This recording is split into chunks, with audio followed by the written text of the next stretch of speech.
We have two readings this morning. The first reading is, as already mentioned, from the prophet Isaiah, and then a couple of verses from the New Testament, from the book of Galatians. First of all, from Isaiah chapter 35, reading from verse 1. The desert and the parched land will be glad. The wilderness will rejoice and blossom. Like the crocus, it will burst into bloom. It will rejoice greatly and shout for joy. The glory of Lebanon will be given to it, the splendor of Carmel and Sharon.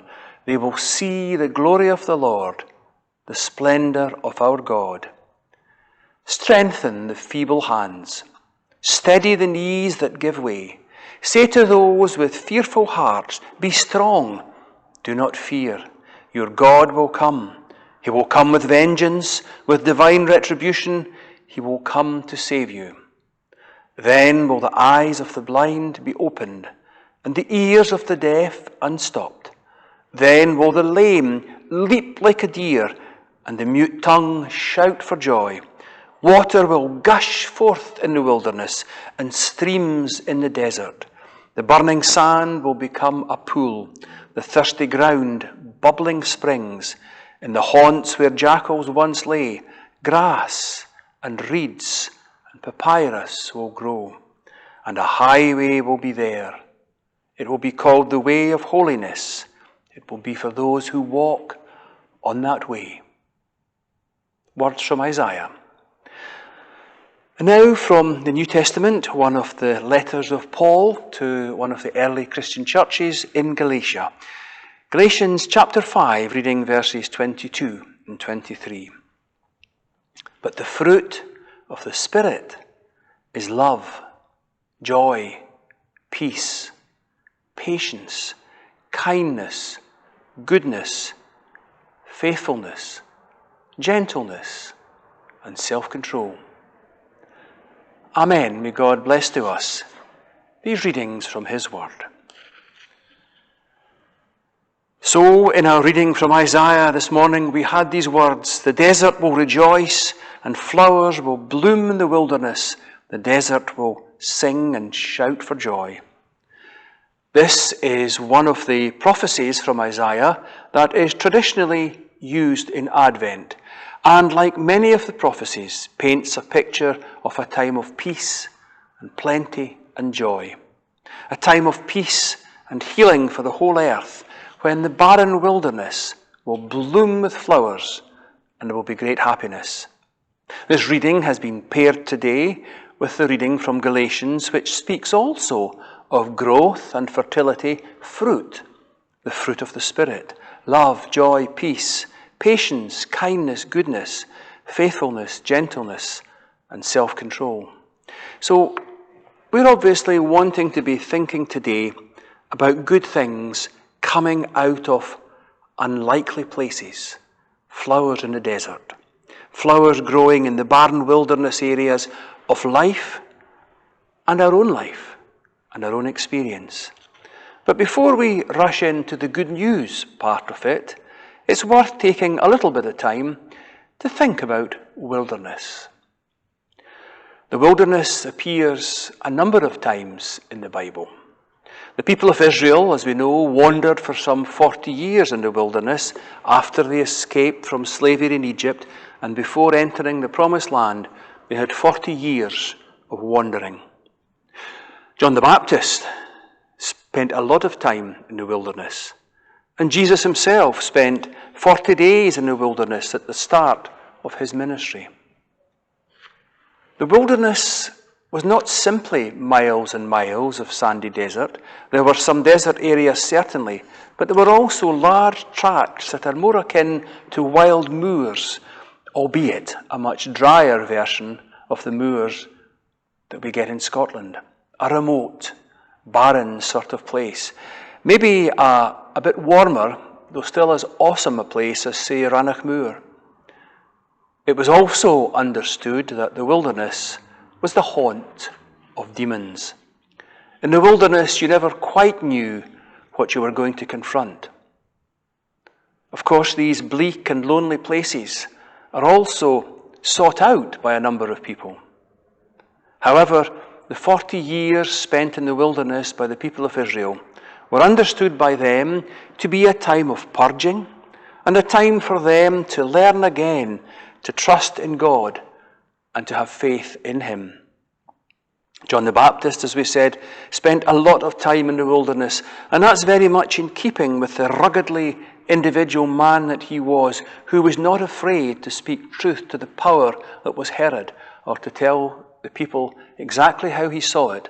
That was a man who'd spent time listening to God, listening to his own inner voices. There in the wilderness, where no human voice was to be heard, he was able to hear in his own heart the voice of God. And he heard the voice so clearly and strongly that he was able to stand up for what was right, even throughout his time in prison. As I say, it was believed that the desert, the wilderness, was the haunt of the demons. In those days, demons would be understood to actually be spirits. Even if we're not given to believing in demons necessarily as exactly actual spirits, in the solitude of the wilderness, people are confronted by their own weaknesses and fears. And we know exactly what it means to talk about somebody wrestling with their demons. We know that they're talking about wrestling with the parts of themselves, those parts of our own character that we have to struggle at times with. Now, Jesus spent time in the wilderness at the start of his ministry, 40 days and 40 nights, and there he was tempted and tested, and during that time he looked for clarity of purpose. He wrestles with what is his task, what is his ministry, his life going to be about. Would it be to turn stones into bread? That would have been very popular if he'd done that. Was it to do spectacular religious miracles and test out the power of God, jumping off buildings and so on? That would have been impressive. Or was it to cut a deal with the powers of the world? That would have been very useful, for isn't the world a series of deals? He was faced with all these options, but he rejected them all. The wilderness for Jesus was a time of great testing, but also a time of preparation.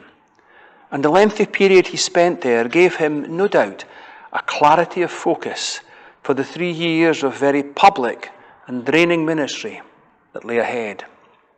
So that's the wilderness for the people of Israel, for John the Baptist, and for Jesus himself. But what might wilderness mean for us? What are the wilderness experiences of our lives? The wilderness can be used to describe times and experiences in our lives where we feel remote and removed from what's happening. This can often be thrust upon us by a change that's beyond our control. A change in health, a loss of job, a change in the administration, family leaving home or moving away, some other change of circumstances. And we find that instead of being able to be productively busy, we seem to be stuck in some quiet backwater. Instead of being somebody who made things happen, a mover and a shaker, we find we're dependent on the moves and the shakes of others. Instead of being able sometimes to make use of the talents, the abilities or skills that we have, we find that we're not able to use them. And naturally, we don't like all this. Naturally, we find ourselves rebelling against it. And worst of all, we can feel helpless and even hopeless.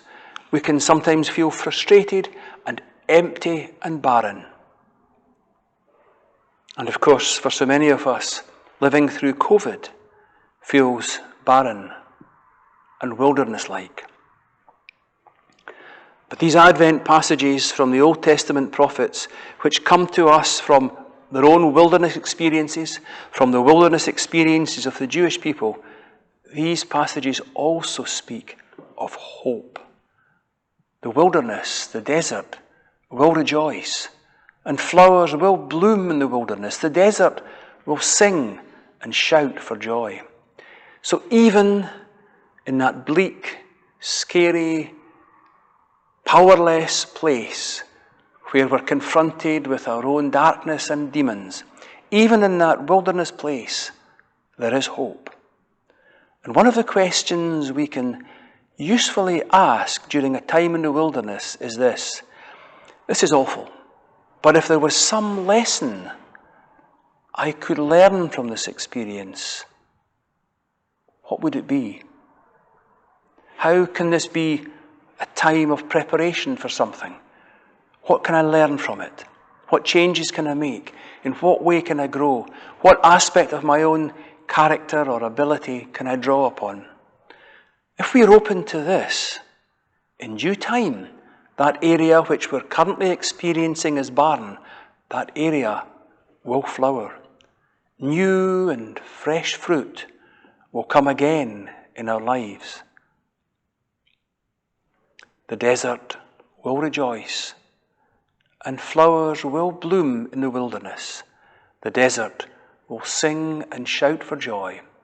So whatever difficulties you're going through, may it also be true for you, that the wilderness will blossom and new fruit will come forth. Amen. The video which comes up next is a song by contemporary Christian musician Stuart Townend, and it tells of God who takes that which is broken and makes it whole, which is simply another way of speaking about flowers blooming in the wilderness, in the place which is barren.